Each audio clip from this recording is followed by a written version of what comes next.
Dear students, السلام علیکم۔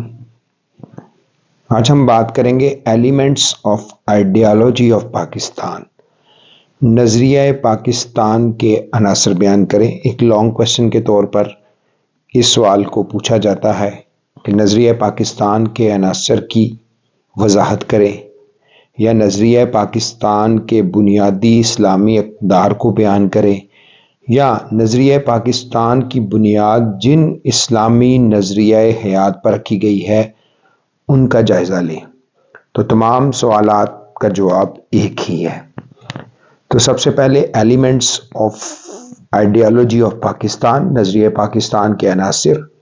تو سب سے پہلے عزیز طلبہ ہمیں نظریے کی تعریف کو مختصراً بیان کریں گے، کیونکہ یہ سوال آپ پہلے بھی اس کو سن چکے ہیں اور یقینی طور پہ آپ کو سمجھ آ چکی ہے کہ نظریہ کیا ہوتا ہے۔ کسی مقصد کے حصول کے لیے بنایا گیا فکری خاکہ نظریہ کہلاتا ہے۔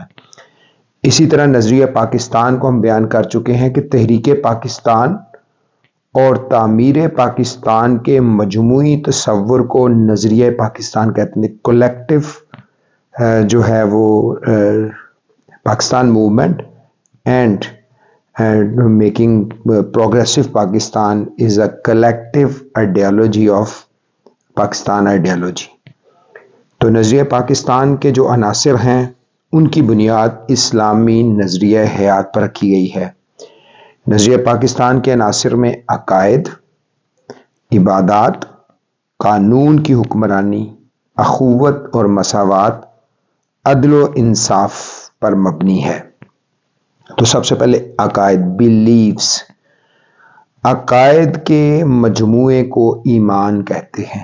جیسے ہر مسلمان ایمان مفصل اور ایمان مجمل دونوں پر ایمان لاتا ہے، جیسے کہ آمنت باللہ کما ہوا باسمائہ و صفاتہ و قبلت جمیع احکامہ اقرار باللسان و تصدیق بالقلب، کہ میں ایمان لایا اللہ پر، اس کے تمام ناموں پر، اس کی صفات پر، اور میں اس کو وحدہ لا شریک لہ مانتا ہوں، اور میں اس بات کی تصدیق جو ہے اقرار زبان سے کرتا ہوں اور تصدیق دل سے کرتا ہوں۔ اس کے بعد ہم آمنت باللہ و ملائکتہ و کتبہ و رسلہ والیوم الآخر والقدر خیرہ و شرہ من اللہ تعالی والبعث بعد الموت۔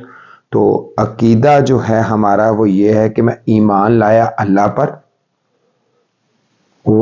آمنت باللہ اس کے فرشتوں پر، رسولوں پر، تمام آسمانی کتابوں پر، اور آخرت پر، اچھی اور بری تقدیر پر، اور مرنے کے بعد دوبارہ جی اٹھنے پر۔ تو یہ ہمارے عقائد ہیں۔ تو سب سے پہلے ہم اللہ پر ایمان سے مراد عقیدہ توحید ہے، وننس آف اللہ المائٹی۔ بڑا اہم سوال ہے۔ تو وننس آف اللہ المائٹی قرآن پاک میں جو سورۃ اخلاص ہے، بسم اللہ الرحمن الرحیم، قل هو اللہ احد اللہ الصمد لم یلد ولم یولد ولم یکن لہ کفوا احد۔ ہمارا ایمان ہے کہ اللہ تعالیٰ ایک ہیں، اللہ تعالیٰ ساری کائنات کا خالق اور مالک ہیں، وہ واحد اور اکیلے یکتا ہیں، ایکسکلوسیو ہیں، ان کا کوئی شریک نہیں، نہ ان کا کوئی اولاد ہے، نہ ان کی بیوی ہے، نہ وہ کسی کے بیٹے ہیں، وہ بے نیاز ہیں، ہر چیز سے بے نیاز ہیں، اور ہر چیز کا علم اللہ تعالیٰ کو ہے۔ اور جیسا کہ قرآن پاک میں اللہ تعالیٰ کی قدرت کے حوالے سے یہ کہا جاتا ہے ان اللہ علی کل شیء قدیر، بے شک اللہ تعالیٰ ہر چیز پر قادر ہے، یعنی کوئی شے اس کی قدرت سے باہر نہیں، وہ ہر omnipotent and omnipresent ہے، ہمیشہ ہر وقت ہر جگہ وہ حاضر اور ناظر ہے، علیم و خبیر ہے، اس کو ہر چیز کی خبر ہے، وہ ہر چیز دیکھ رہا ہے، اس کو کوئی اونگ نہیں آتی، اس کو کوئی نیند نہیں آتی۔ اللہ لا الہ الا هو الحی القیوم، یعنی کہ لا تأخذہ سنۃ ولا نوم، یعنی کہ اللہ کو یہ ساری چیزوں سے اللہ بے نیاز ہے۔ قرآن کے مطابق رب ذوالجلال والاکرام ہے، کل من علیہا فان، سب کو فنا حاصل ہے، سب نے مٹ جانا ہے سوائے اللہ کی، وہ جو بزرگ و برتر ذات ہے اس کے۔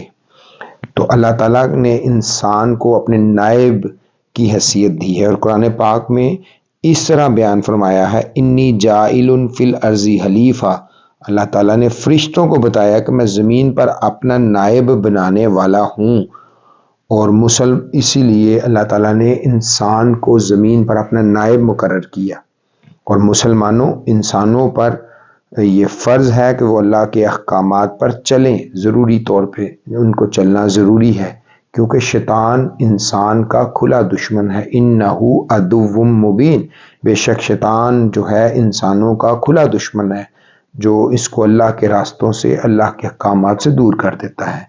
تو اللہ قادر مطلق ہیں، ذات ہیں، یعنی اللہ کے قادر مطلق ہونے اور انسان کے نائب ہونے کے عقیدے سے خود بخود یہ بات واضح ہو جاتی ہے کہ انسان اپنی طاقت کی حد تک عمل پر قادر ہے، لیکن اصل اختیار قدرت اللہ تعالیٰ کے ہاتھ میں ہے۔ انسان اپنی طاقت کے مطابق عمل کرے اور نتیجہ اللہ تعالیٰ پر چھوڑ دے تو یہ اس کے لیے بہتر ہے۔ اسی طرح ہمارا عقیدہ رسالت، خاتم النبیین، کہ آپ صلی اللہ علیہ وسلم اللہ کے آخری نبی ہیں، تو آپ صلی اللہ علیہ وسلم نے فرمایا لا نبی بعدی لا امت بعدی، میں آخری نبی ہوں، یعنی آپ صلی اللہ علیہ وسلم آخری نبی ہیں اور ہم آخری امت ہیں، اور ان کو خاتم النبیین قرآن نے قرار دیا ہے، اللہ تعالیٰ نے قرار دیا ہے۔ تو عقیدہ رسالت پر ایمان لانا بہت ضروری ہے۔ عقیدہ رسالت کا مطلب تمام رسولوں پر ایمان لانا دائرہ اسلام میں آنے کے لیے لازم ہے۔ یہاں پہ ہم فتنہ یہ قادیان کے حوالے سے بات کرتے ہیں، ہماری ایک ویڈیو موجود ہے، آپ جو ہے اس ویڈیو کی ڈسکرپشن میں جا کے دیکھیں گے تو اس کا لنک موجود ہے، جس میں ہم نے قادیان کے حوالے سے بیان کیا ہے، اس کو سنیے گا، اس میں آپ کو قادیان کا اصل مسئلہ سمجھ آ جائے گا کہ قادیان جو ہے غیر مسلم ہیں، مسلمان نہیں ہیں، کسی صورت مسلمان نہیں ہو سکتے، دائرہ اسلام سے خارج ہیں۔ تو عقیدہ رسالت کا مطلب تمام رسولوں پر ایمان لانا دائرہ اسلام میں آنے کے لیے لازم ہے۔ رسالت مین آپ صلی اللہ علیہ وسلم کی فائنلٹی آف پروفٹ ہوڈ کو، ختم نبوت کو دل و جان سے تسلیم کیا جانا، اور کسی اعتبار میں بھی اس پہ شک و شبہ نہ کیا جائے، اگر آپ کریں گے تو دائرہ اسلام سے خارج ہو جائیں گے۔ قرآن پاک اور اسوہ رسول صلی اللہ علیہ وآلہ وسلم کو سرچشمہ ہدایت ماننا، اور آپ صلی اللہ علیہ وآلہ وسلم کو اللہ تعالیٰ کا آخری رسول اور آخری نبی ماننا لازم ہے۔ یہ ایمان رکھنا کہ آپ صلی اللہ علیہ وآلہ وسلم کے بعد کوئی نبی نہیں آئے گا، قیامت تک کوئی نبی نہیں آئے گا، عقیدہ رسالت کا لازمی جز ہے، جو اس سے انکار کرے وہ مسلمان نہیں ہو سکتا۔ تو عزیز طلباء، اگلا جو ہے وہ عبادات، پہلا عقائد تھے، دوسرا عبادات۔ عبادات میں ہمارے ارکان اسلام، پلرز آف اسلام آتے ہیں، 5 ارکان اسلام ہیں، جس میں توحید پھر پہلا رکن ہے۔ توحید اور رسالت اسلام کا پہلا رکن ہے، جس میں اللہ کی وحدانیت اور اس کو بلا شرکت غیر جو ہے اس کے اقتدار کو، اس کو ماننا، تسلیم کرنا، اور جو نہیں مانتا، قرآن کے مطابق ان الشرک لظلم عظیم، شرک عظیم گناہ ہے، اللہ تعالیٰ اس کو معاف نہیں فرمائیں گے۔ اللہ کی ذات میں، اس کی صفات میں اگر کسی کو شریک ٹھہرایا جائے تو یہ شرک ہے، اور شرک جو ہے وہ بہت بڑا ظلم ہے، اللہ جو ہے اس کو معاف نہیں کرے گا۔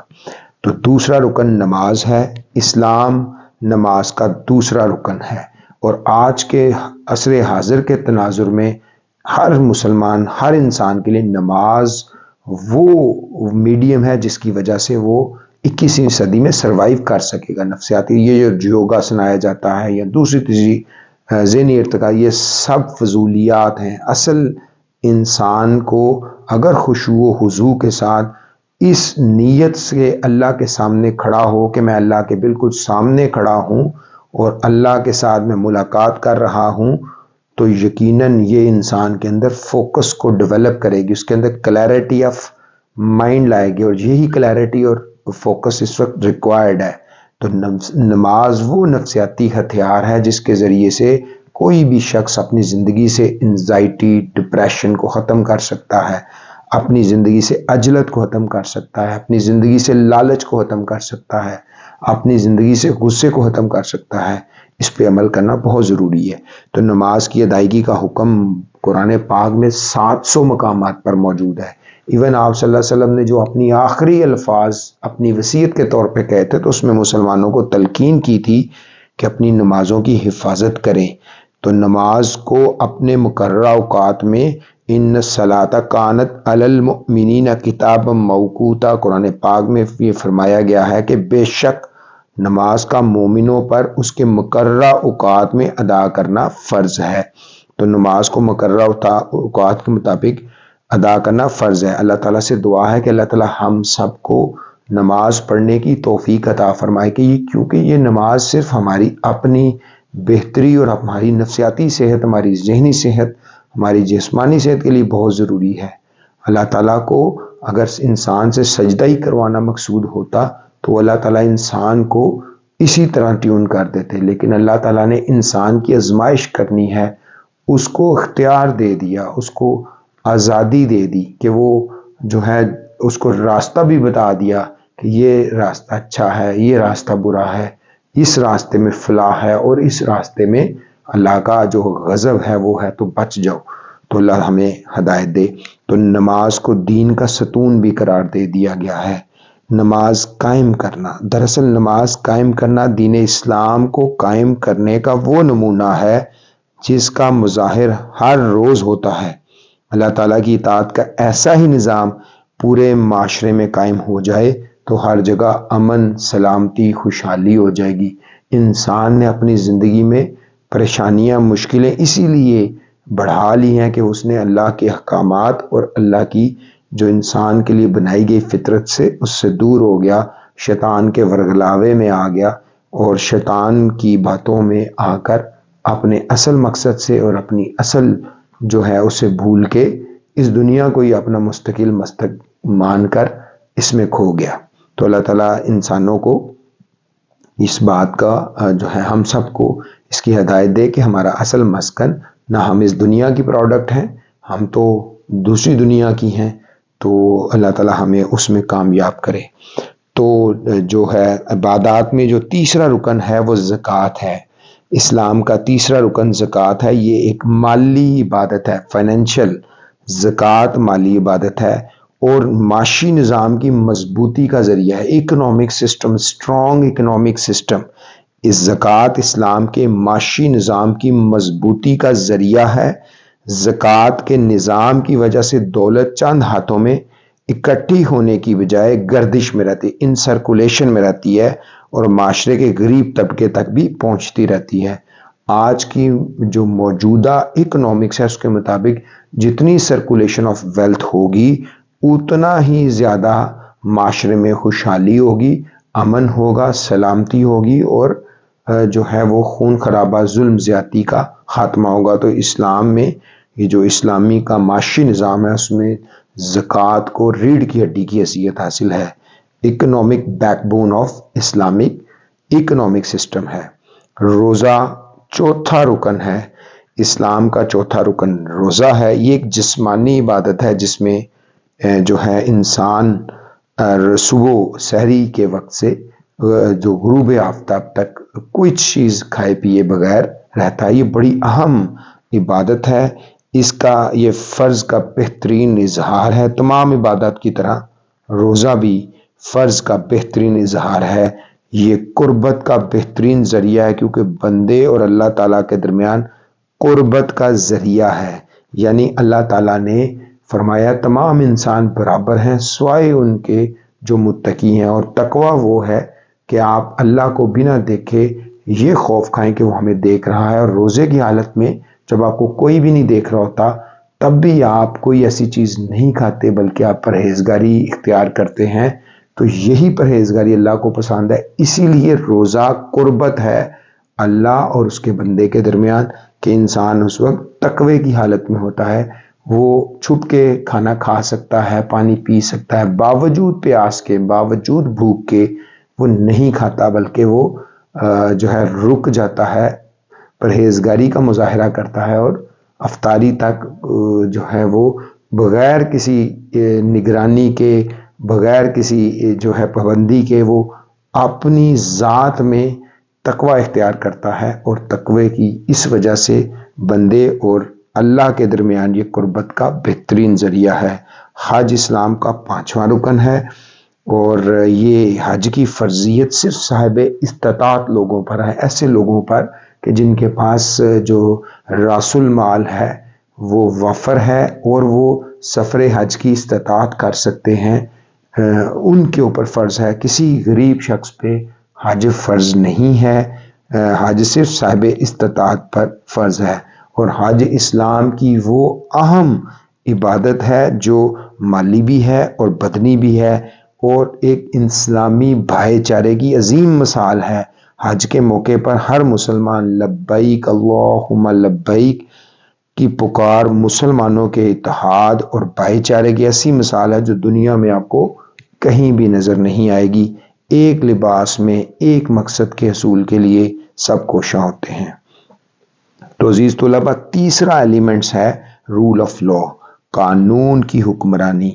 قانون کی حکمرانی اسلام کے نظام کی اہم خوبی ہے، کیونکہ اسلامی جو قانون ہے اس کے مطابق قانون کا سرچشمہ اللہ تعالیٰ ہے، یعنی کہ اللہ تعالیٰ کی وہ ذات ہے جو قانون جہاں سے نکلتا ہے۔ جان آسٹن نے لا کی جو ڈیفینیشن کی تھی، اس نے کہا تھا قانون از دی لا از دی کمانڈ آف ساورن، یعنی قانون مقتدر اعلیٰ کا حکم ہے، اور ہمیشہ قانون وہی بنا سکتا ہے جس کو قانون کو نفاذ کی طاقت ہو، اور اللہ تعالیٰ وہ واحد جو ہے ایکسکلوسیو ذات ہے، قادر مطلق ہے، جو ہر چیز پہ قادر ہے، وہی قانون کا سرچشمہ ہے، وہی قانون بنا سکتا ہے، کیونکہ اس کے اندر قانون کو نفاذ کرنے کی جو ہے وہ پوری صلاحیت ہے، طاقت ہے۔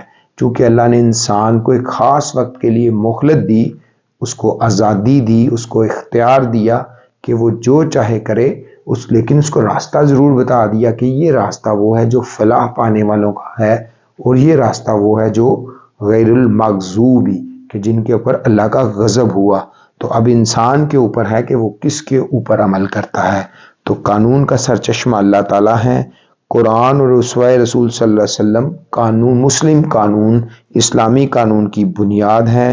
اسلامی قانون میں بادشاہ اور غلام بھی اس قانون کے سامنے برابر ہیں۔ اسلام کے نظام میں جمہوریت کی روح ہے، جمہوریت میں شورائی نظام ہے، مشاورت کی نظام ہے، آپ مشورہ کریں۔ اسلام مشاورت کا دین ہے، اور اسلام کا جو نظام ہے اس میں جمہوریت کی روح موجود ہے۔ اصل جو جمہوریت ہے وہ اسلام ہی ہے۔ باقی یہ جو مغربی جمہوریت جس کو ویسٹرن ڈیموکریسی کہتے ہیں، جن کے اوپر ان کو بڑا فخر ہے، وہ آج بھی انسانیت کے لیے وہ کچھ نہیں کر پائی جو ہماری اسلامی جمہوریت جو خلافت پہ مبنی ہے، جس میں خلیفہ جو تھا وہ اللہ کا حقیقی معنوں میں نائب تھا، اور اس نے انسانوں کی فلاح، ترقی، خوشحالی، امن سب کے لیے کوشش کی۔ تو حکمرانوں کو باہمی مشورے کے ذریعے فیصلوں کا پابند کرنا صرف اسلام نے کیا۔ جمہوریت کی اس پہ مہر ہے۔ شرط یہ ہے کہ تمام فیصلے قرآن و سنت کی روشنی میں کیے جائیں، تب ہی اصل قانون کی حکمرانی دنیا میں رائج ہو سکتی ہے، ورنہ یہ جس طریقے سے یہ قانون کو پارلیمنٹ کے ذریعے سے کرنے کی کوشش کرتے ہیں تو اس میں چیزیں وہ نہیں ہیں جو قرآن اور سنت کے مطابق۔ بہرحال پاکستان چونکہ ایک اسلامی ریاست ہے اور ہمارا قانون تابع ہے شریعت کے، قرآن و سنت کے، اسلامی نظریاتی کونسل موجود ہے، اس لیے تمام قوانین پاکستان اسلام ہے، اس میں اسلام کی روح موجود ہے۔ تو عزیز طلباء، چوتھا بردرہڈ اینڈ ایکوالٹی، اخوت اور مساوات۔ شارٹ کوسچن میں بھی یہ سوال پوچھا جاتا ہے، اخوت سے کیا مراد ہے؟ تو اسلامی معاشرے میں اخوت اور مساوات کو خاص گریٹ امپورٹنس حاصل ہے، خاص اہمیت حاصل ہے۔ مواخات مدینہ سے کیا مراد ہے؟ سوال پوچھا جاتا ہے۔ مواخات مدینہ وہ تھا کہ جب مسلمان مکے سے مدینے ہجرت کر کے گئے تو وہ بے یار و مددگار اپنے کی بالکل خالی ہاتھ تھے، وہ سب کچھ وہ اپنا مکے چھوڑ آئے تھے، تو آپ صلی اللہ علیہ وسلم نے جو مدینے کے مقامی لوگ تھے ان کو انصار قرار دے دیا، اور جو مکہ سے مدینہ ہجرت ان کو مہاجرین قرار دے دیا، اور انصار کو یہ حکم دیا کہ اپنی ہر چیز میں شراکت اختیار کریں۔ اگر آپ کے پاس دو چیزیں ہیں تو ایک اپنے مہاجر بھائی کو دے دیں۔ اور انسانی تاریخ میں اس طرح کا آپ کو واقعہ نہیں مل سکتا کہ مدینہ منورہ میں جب اسلامی حکومت قائم ہوئی تو اس میں اخوت اور مساوات کی جو مثالی تھی، آج بھی اسلامی معاشرے میں اسی اخوت اور بھائی چارے اور مساوات کا تقاضا ہے جو موحات مدینہ میں نظر آئی تھی، جس میں انصار نے اپنی ہر چیز میں اپنے مہاجر کے ساتھ پوری شراکت کی تھی۔ اس کو اس میں اگر کسی گھر ہے تو انہوں نے گھر کے 2 حصے کر لیے، کہ اس کو دے دیا، خود لے لیا۔ تجارت میں، راس المال میں، اس سے بڑا اسلام میں آج تک موحات مدینہ سے بڑھ کے کوئی مثال ہی موجود نہیں ہے۔ تو عزیز طلباء، موحات مدینہ سے مراد وہ اخوت اور بھائی چارہ ہے جو مہاجر انصار نے اپنے مہاجر بھائیوں کے لیے جو ہجرت کر کے مکہ سے آئے تھے ان کے لیے دی تھی۔ تو اسلام سے پہلے اس اصول کی شدید کمی تھی، اور آج لوگوں کو ایک دوسرے کے جو ہے، اسلام سے پہلے لوگ ایک دوسرے کے دشمن تھے، لیکن اب اسلام نے ہر جگہ اخوت کو مسلمان کا بھائی ہے۔ یہاں تک فرما دیا کہ تم اس وقت تک مسلمان نہیں ہو سکتے جب تک جو اپنے لیے پسند کرو اپنے بھائی کے لیے وہ پسند نہیں کرتے تو مسلمان نہیں ہو۔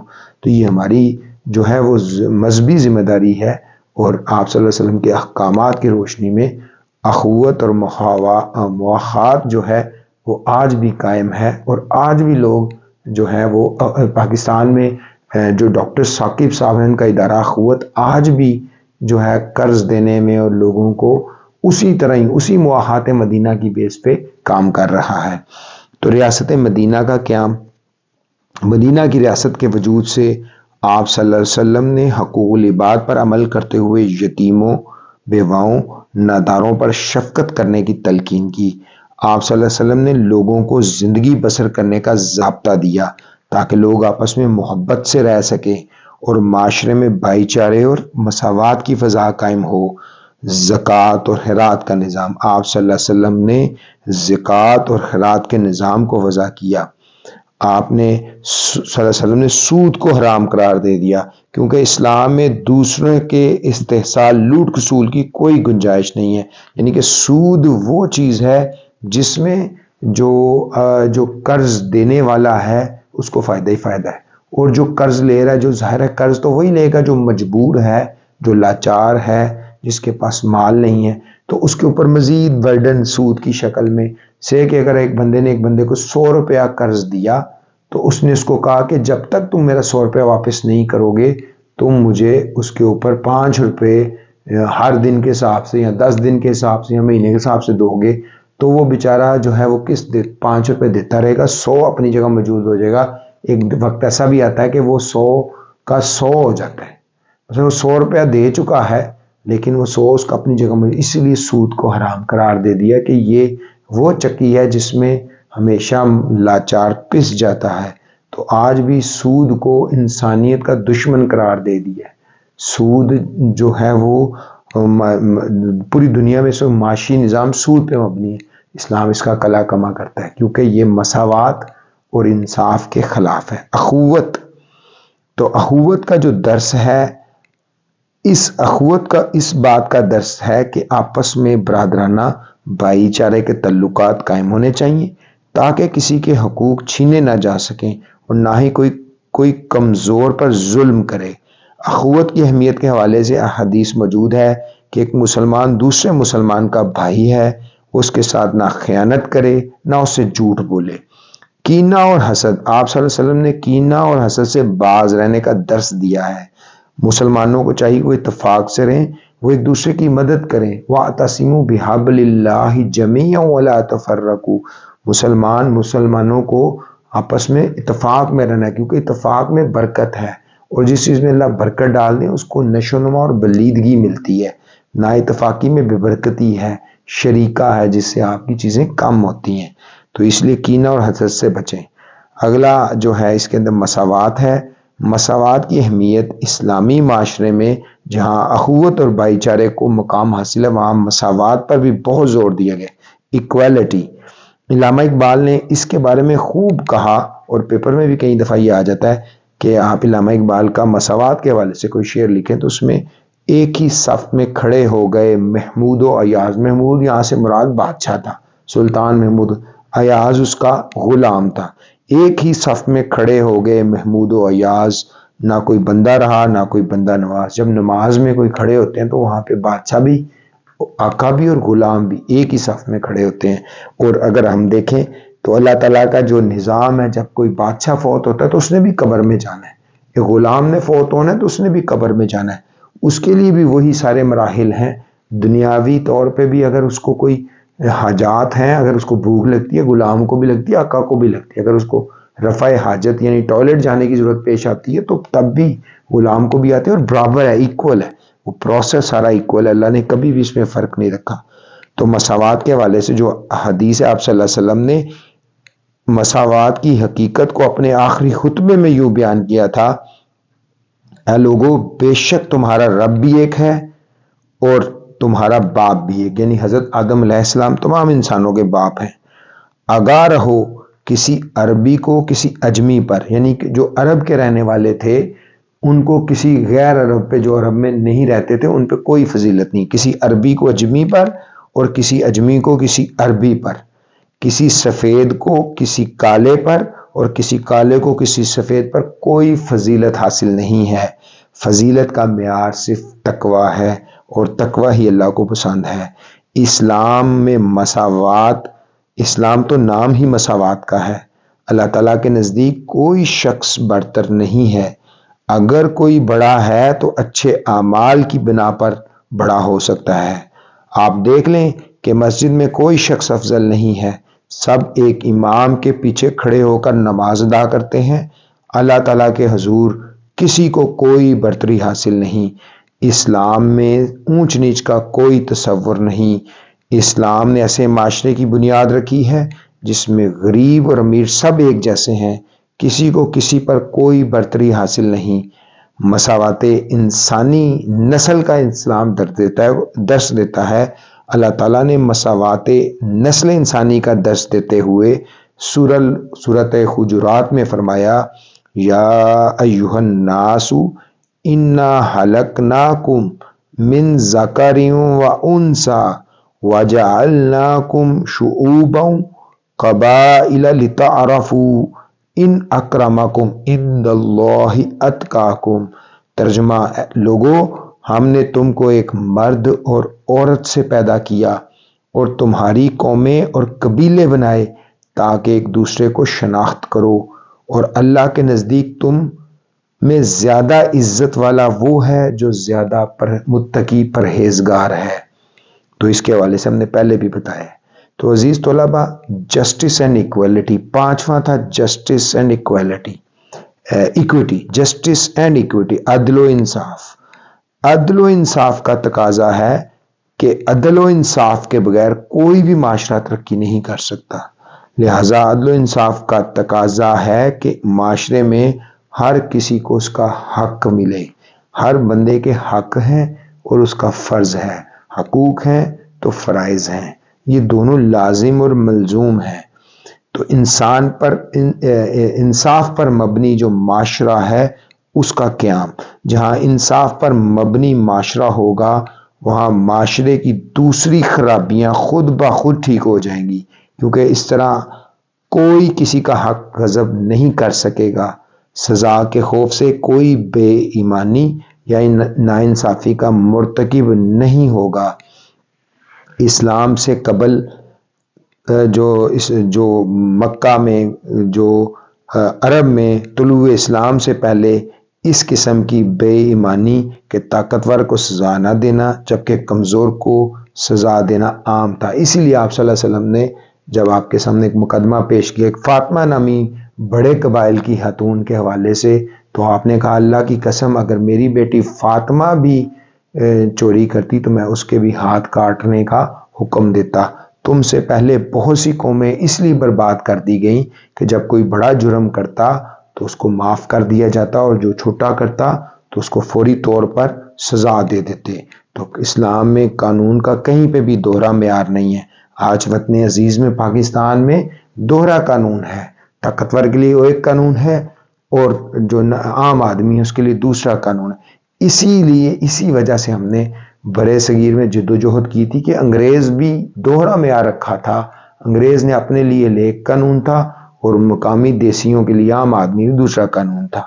تو ہمیں انصاف کا بول بالا کرنا ہے، عدل و انصاف کا بول بالا۔ اسلام کے بعد عدل و انصاف کا بول بالا ہوا، اسلام آنے کے بعد ہوا۔ معاشرے میں عدل و انصاف کی فضا قائم ہوئی اور مسلمان معاشرے میں انصاف ایک اہم ضرورت بن گیا۔ عدل و انصاف کا نفاذ اور عدالتی نظام، عدل و انصاف کی ضرورت زندگی کے ہر شعبے میں ہے۔ عدل و انصاف کے حصول کے لیے عدالتی نظام کی ذمہ داریاں بڑی اہم ہیں۔ عدل انصاف کے نفاذ کو ممکن بنانا عدالتی نظام کی ذمہ داری ہے۔ اس مقصد کے لیے عدالتوں کا آزاد ہونا نہایت ضروری ہے۔ ججوں پر کسی قسم کا سیاسی دباؤ نہیں ہونا چاہیے۔ قانون کا اطلاق سب پر یکساں ہو، کوئی امیر ہو یا غریب، سزا سب کے لیے جرم کے مطابق ہونی چاہیے۔ آپ صلی اللہ علیہ وسلم کا فرمان ہے کہ جو قوم عدل و انصاف کو ترک کر دیتی ہے تباہی اور بربادی اس کا مقدر بن جاتی ہے۔ آپ صلی اللہ علیہ وسلم کی زندگی میں یہ مثال تھی کہ ہم نے پہلے بھی اس کو بیان کیا کہ تم میں سے پہلے اسی لیے بہت سی قومیں برباد کر دی کہ جب کوئی بڑا جرم کرتا تو اسے سزا نہیں دی جاتی تھی، اور اگر کوئی چھوٹا آدمی جرم کرتا تو اس پر حد لاگو کر دی جاتی تھی۔ تو آپ صلی اللہ علیہ وسلم نے اس حدیث کے اوپر بہت زیادہ جو ہے وہ ایمفسائز کی ہے، اور آپ کے عدل و انصاف کی بہت سی مثالیں دنیا جو آپ چھوڑ گئے وہ دنیا کے لیے نمونہ ہیں۔ یہی جو قبیلہ بنو مخزوم کی عورت تھی جس نے چوری کی تھی، جس کی سفارش کروائی گئی تھی اور آپ نے وہ سفارش نہیں مانی تھی۔ تو قانون کی بالادستی کی بہت اہمیت ہے، عدل و انصاف کی اہمیت سے انکار نہیں کیا جا سکتا، کیونکہ کسی بھی معاشرے میں قانون کی بالادستی سے معاشرہ دن دگنی رات چگنی ترقی کرتا ہے۔ تو عزیز طلباء، ایلیمنٹ آف پاکستان آئیڈیالوجی کے حوالے سے ہم بات کر رہے تھے، تو اس کے اندر جو ہم نے آپ کو بتانے کی کوشش کی ہے وہ یہ کہ جو ایلیمنٹس ہیں وہ 5 ایلیمنٹس ہیں جن کے اوپر یہ ساری عمارت کھڑی ہے نظریہ پاکستان کی، جس میں ہم نے عقائد کے اوپر ڈیٹیل بات کی، عبادات پر بات کی، قانون کی حکمرانی پر بات کی، اخوت اور مساوات پر بات کی، عدل و انصاف پر بات کی۔ تو امید ہے کہ آپ کو اس کو سننے کے بعد آپ جو ہے اس سوال کو کہ define elements of ideology of Pakistan جو ایک لانگ کویسچن کی صورت میں آ سکتا ہے، تو آپ کو اٹیمپٹ کرنا آسان ہو جائے گا، اور ویسے بھی آپ کی معلومات میں یہ اضافہ کرے گا۔ آپ کے فیڈ بیک کا انتظار رہے گا۔ آپ کے فیڈ بیک جو ہے اس موضوع کو مزید اس موضوع پہ ہم بات چیت کریں گے، تاکہ جو ہے وہ آپ کے فیڈ بیک سوال اٹھائیں، کیونکہ سوال اٹھانا بہت ضروری ہے۔ سوال اٹھانے سے آپ کے اندر جو ہے سوچنے کے نئے دریچے کھلیں گے، اور 21ویں صدی کا جو تقاضا ہے اس کے مطابق بھی آپ کو سوچنا ہے۔ اگر آپ نہیں سوچیں گے تو یقینی طور پر آپ جو ہے وہ روایتی زنجیروں میں جکڑے جائیں گے، اور یہ جو ہے بطور اشرف المخلوقات ہم اپنے منصب سے نیچے گر جائیں گے، کیونکہ جو ہمیں کوئی بتا دے گا ہم اس کو سوچے سمجھے بغیر وہ درست تسلیم کر لیں گے، تو یقینی طور پر جو ہے وہ ہمارے لیے یہ اچھی بات نہیں۔ تو اللہ تعالی ہمیں سوال اٹھانے کی توفیق عطا فرمائے، حریت فکر جو ہے وہ ہم میں پیدا کرے، تاکہ ہم جرأت سے جو ہے وہ ادب اور شرم و حیا کے دائرہ کار میں رہتے ہوئے سوالات اٹھائیں۔ تھینک یو، السلام علیکم۔